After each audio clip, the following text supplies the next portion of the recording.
Hello everyone, I am Vaishali. कैसे हो आप सब कल सब लोगों को एग्जाम देने के लिए जाना है, तो ध्यान से कुछ चीज़ें ऐसी हैं जो बहुत ज़रूरी हैं, मैं आपके साथ डिस्कस करना चाहती हूँ ताकि आप लोग एग्जाम के समय बहुत पॉजिटिव माइंडसेट से वहाँ पे अपने एग्जाम को दे सकें। तो कुछ चीज़ें बहुत इंपॉर्टेंट हैं, ध्यान से सुनिएगा। सबसे पहला, क्या क्या तुम लोगों को कैरी करके ले जाना है। एडमिट कार्ड के जो 3 पेजेस हैं वो तीनों कैरी करके ले आने हैं। एडमिट कार्ड कलरफुल ही रखना, प्रिंट आउट जो लोगे कलरफुल रखना। उसमें वाटर बॉटल ट्रांसपेरेंट ले जानी है, पेन भी ट्रांसपेरेंट लेके जाना, ठीक है। उसके साथ एक बच्चे ने मुझे कमेंट करके पूछा था कि मैम पेन ट्रांसपेरेंट ले आ सकते हैं नहीं, या फिर हमें वहीं सेंटर से मिलेगा, तो पेन ट्रांसपेरेंट कैरी करके ले जाना।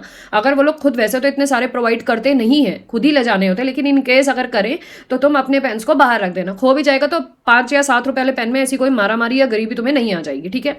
एडमिट कार्ड को कलरफुल ही प्रिंट आउट ले जाना ताकि तुम लोगों को तुम्हारी फोटो आसानी रहे उनको देखने में। उसमें भी कंजूसी मत करना। बच्चे कमेंट करके पूछ रहे हैं कि ब्लैक एंड व्हाइट ले या कलरफुल। यार ये क्या क्वेश्चन होता है बताओ, ठीक है। तीनों के तीनों पेजेस ले जाने हैं, दोबारा बता रही हूँ। पहला जिसमें तुम्हारी सेंटर की इन्फॉर्मेशन है, दूसरा जिसमें सेल्फ डिक्लेरेशन फॉर्म है, तीसरा जिसमें पॉइंट्स टू रीड करने। अब जो तीसरा वाला पेज है उससे रिलेटेड मैंने एक वीडियो कल डाली थी, उसमें 4000 व्यूज आ गए। कम से कम 40 बच्चों ने मैसेज पूछ लिया उससे रिलेटेड, फला फला इन्फॉर्मेशन। यार just read them.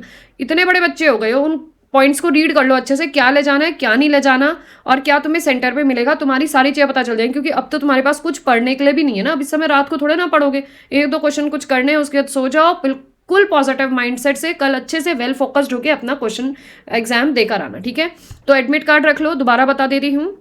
Transparent bottle, transparent pen, 2 photograph रख लेना। सेल्फ डिक्लेरेशन फॉर्म भर के ले जानी है, उसमें अपना नाम, अपनी फोटो चिपका के ले जानी है। सिग्नेचर तभी जब इन्विजिलेटर आएगा तब सिग्नेचर करना है। इन्विजिलेटर के पास एक अटेंडेंस शीट होगी, एक फोटो पासपोर्ट वाली उसमें लगवा के वहां सिग्नेचर लेगा, एक तुम्हारे सेल्फ डिक्लेरेशन में लगवाएगा फोटो, ठीक है। तो वो फोटो तुम लगा के ले जा लेना, सिर्फ तुम उसके सामने अपनी सिग्नेचर कर देना। दोनों फोटो सेम होनी चाहिए। अब अगर तुम्हारी जो फोटो लगी हुई है, जो जिससे तुमने CSIR का फॉर्म भरा है, वो फोटो से अगर डिफरेंट फोटो है तो भी चलेगा, अगर सेम हो तो वेल एंड गुड।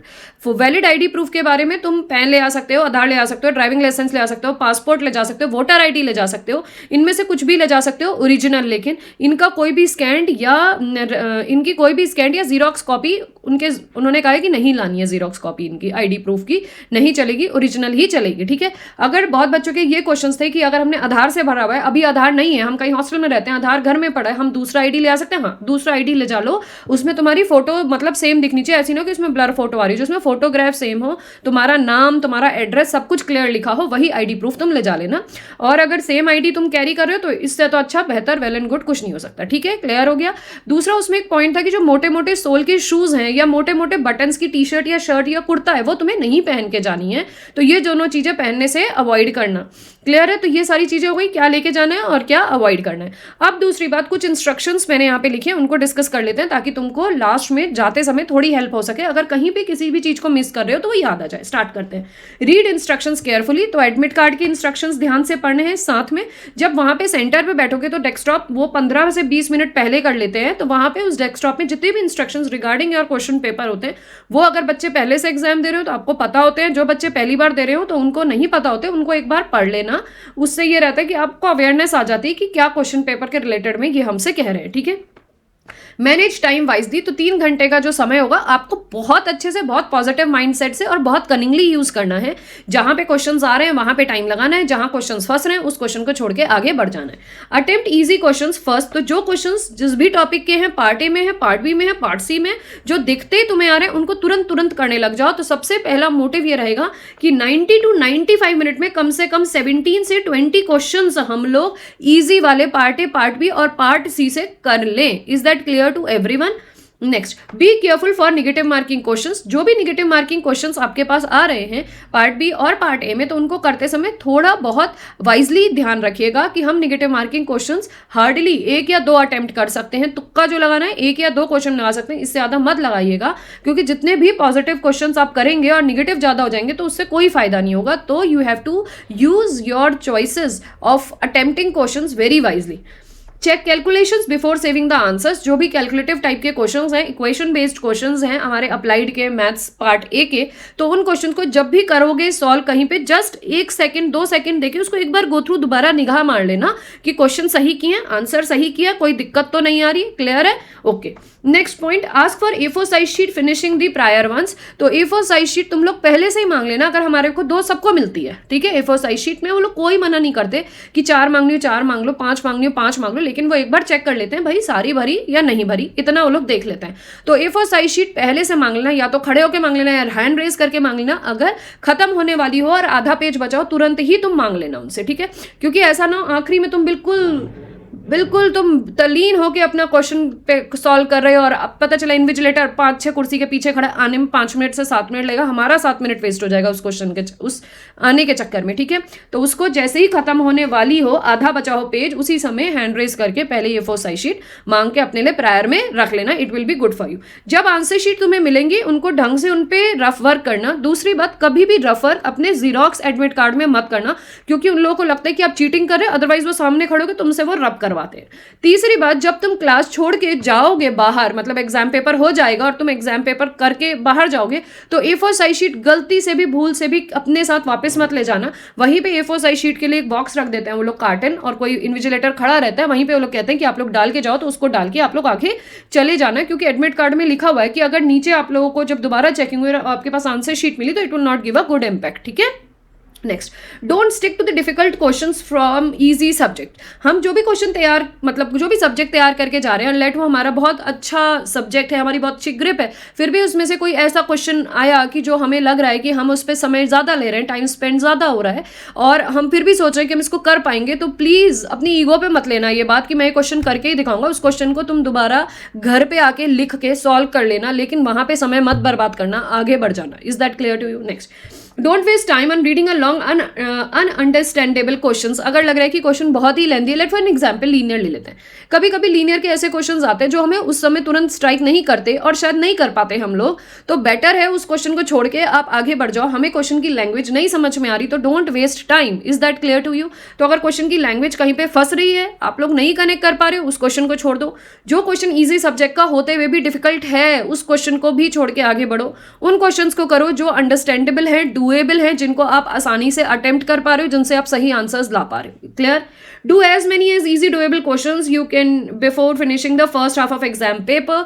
जो एग्जाम का ड्यूरेशन का टाइम है उसके आधा ड्यूरेशन खत्म होने से पहले मैक्सिमम नंबर ऑफ क्वेश्चंस जल्दी कोशिश करो कि हो जाएं, ठीक है? ताकि आसान क्वेश्चंस और डूएबल क्वेश्चंस तुम मैक्सिमम टाइम पे ज़्यादा से ज़्यादा खत्म कर सको। इसी पे एक चीज़ और जोड़ना चाहूंगी कि कभी कभी बच्चे क्वेश्चन पेपर, या हम भी अपने टाइम पे करते थे, तो लगता है यार एक नहीं हुआ, दूसरा नहीं आ रहा लैंग्वेज, तीसरी नहीं आ रही, पढ़े हुए सब्जेक्ट है, चौथा नहीं आ रहा, पांचवें से होने लगेगा, छठा होने लगेगा, फिर मोटिवेशन आएगा तो बाकी क्वेश्चन पेपर सॉल्व हो जाता है। तो कभी कभी ये भी होता है कि एक दो क्वेश्चन नहीं होते स्टार्टिंग के, तीसरा चौथा हो जाएगा, तो जब दो क्वेश्चन भी आपको आएंगे ना तो आप अपने आप मोटिवेट हो जाओगे, सेल्फ मोटिवेशन आएगा, खुद ही दिमाग पूरा चलने लग जाएगा। दूसरी बात यहाँ पे कहूंगी, क्योंकि एग्जाम सेंटर का ऑरा ही ऐसा होता है ना कि सब लोग फोकस्ड होके काम कर रहे हैं, तो आप लोगों को अभी से ये टेंशन लेने की जरूरत नहीं कि यार मैं तो भूल रही हूँ, या वो क्वेश्चन का कॉन्सेप्ट नहीं आ रहा, या वो चीज़ मैं सही से अलाइन नहीं कर पा रही अपनी नॉलेज के साथ। तो ऐसा नहीं है। जब आप एग्जाम पेपर में बैठते हो, पहले भी जब यूनिवर्सिटी के एग्जाम पेपर देते थे तो कभी घर में पहले दिन वो चीज़ ना याद आ रही हो, बट एग्जाम के दौरान हमारा दिमाग अपने आप ही चीज़ों को ग्रेस्प करने लगता है, अपने आप चलने लगता है, हम क्वेश्चन को बहुत अच्छे से समझ पाते हैं, आंसर्स को बहुत अच्छे से कर पाते हैं। तो वो ऑरा ही ऐसा क्रिएट होता है एग्जाम सेंटर में कि हमें क्वेश्चन समझ में आने लगते हैं। इसके बावजूद भी अगर लग रहा है कि कोई क्वेश्चन नहीं हो पा रहा, तो फिर भी आपको वाइजली उस क्वेश्चन को छोड़ के आगे बढ़ना है। क्लियर है ये चीज? Next, if you are confident save the answer, if very much required only keep for the review. So यार 95% क्वेश्चंस ऐसे रखना कि वो तुम सेव ही करके आओ।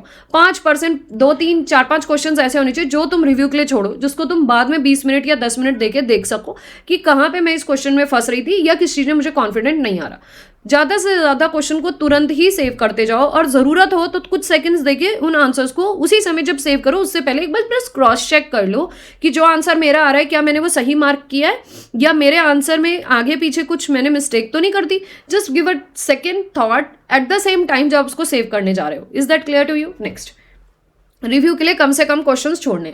Attempt easy questions from part A while reading you feel some questions are easy, but if they are tricky to solve leave instantly.